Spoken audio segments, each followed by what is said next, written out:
Hi, I'm Peter Johnson. I was a undergraduate research assistant in the ABS lab during the 2023-24 school year. And today I'm going to be presenting the back substitution method for spacecraft with generally translating appendages.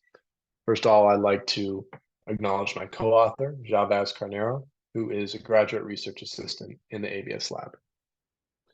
Now, the motivation behind this paper is the fact that there are more and more spacecraft missions that require an interaction between the spacecraft and another spacecraft or a spacecraft and a celestial body. And in any of these cases, there's usually a translating arm with some kind of damping capability that facilitates this interaction. For example, we may be entering and landing on an asteroid and desire to collect a sample from it. First of all, the landing would require some telescoping arms, landing gear, that have a damping capability to damp that landing, as well as telescoping arms to lower a sample collection platform into the ground, collect regolith, and then retract. We may also need some extra robotic arms that can extend and grab any kind of loose regolith or rocks. And in any of these cases, there's one common denominator, which is that there's a translating mass along some type of translating axis, and this is what we want to model. And not only do we want to model it, but we want to model it with the most generality possible. And that brings us to the problem statement, which shows our most general form of this translating effector system with, first of all, an inertial frame defined, and then a general hub with a body frame and a center of mass, and then a chain of n different effectors, which all translate along independent axes with independent centers of mass to try and keep the most generality possible. Now, for each chain or for each effector, there's a number of different parameters that need to be defined, such as the F0 frame, which is the equilibrium frame of each effector that just defines the equilibrium point where the effector is not moving. And then the F frame, which moves with the effector as it translates according to the initial conditions and the damping coefficients and spring constants defined. And that distance between the F and F0 frame is defined by rho, which is just the distance along the F hat translation axis between F and F0. And then finally, there's a center of mass defined for each one, which isn't necessarily along or on each of the frames, centered on any frame, to keep the most generality possible. Now, how do we solve this system?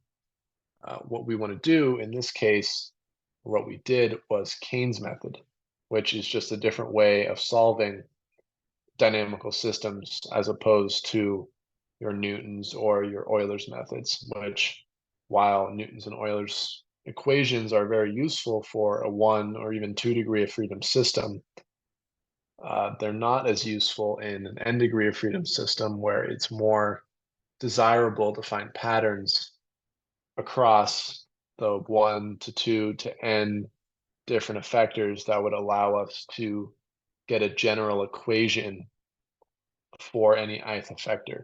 And this is where Kaynes' method comes into play because it's a very systematic approach of solving these systems, which plays well into our desire to get patterns between each of the effectors. So I just want to run through how Kaynes' method was enacted in this situation. And it begins with finding a generalized coordinate and velocity vector that includes your position, your attitude, and then your velocity, rotation, as well as parameters for each of the translating effectors, with rho and rho dot for each one. And after that has been defined, we can compute the velocities and angular velocities of each body. And this is where the patterns come into play, building up from 1 to 2 to n degree of freedom number of effectors. We can build up an equation that can be used for any ith effector as we build up from the 1 to 2 and finally get something that is usable for any effector in the list. And after that's been found, I can calculate the partial velocity table, V and omega IR, which is just the partial derivative of the ith effector with respect to the rth degree of freedom. And once that has been found, it can be plugged into the active and inertial force equations defined in Keynes' method. The active forces being your forces and torques, while your inertial forces are just the other side of that equality, your MA or your I omega dot and omega I omega equations. And once those have been plugged in, including your velocity and angular velocity equations you found earlier, that can be used to apply Keynes' equation, setting the sum of the active and inertial forces equal to 0, and solving for the equations of motion of the system. Now, the equations of motion that come out from this equation are not necessarily usable right away by code to find the dynamical solution to the system, since it's not a super modular output. And that's where back substitution comes into play. This is a way of making the equations more modular and making them usable in a code environment for simulation. Now, first of all, that requires the equations to be ordered in a specific way, that being ordering or moving the second order time derivatives to the left side, that being your r double dot bn, omega dot bn, and alpha double dot. Alpha double dot is just the general variable for any type of effector.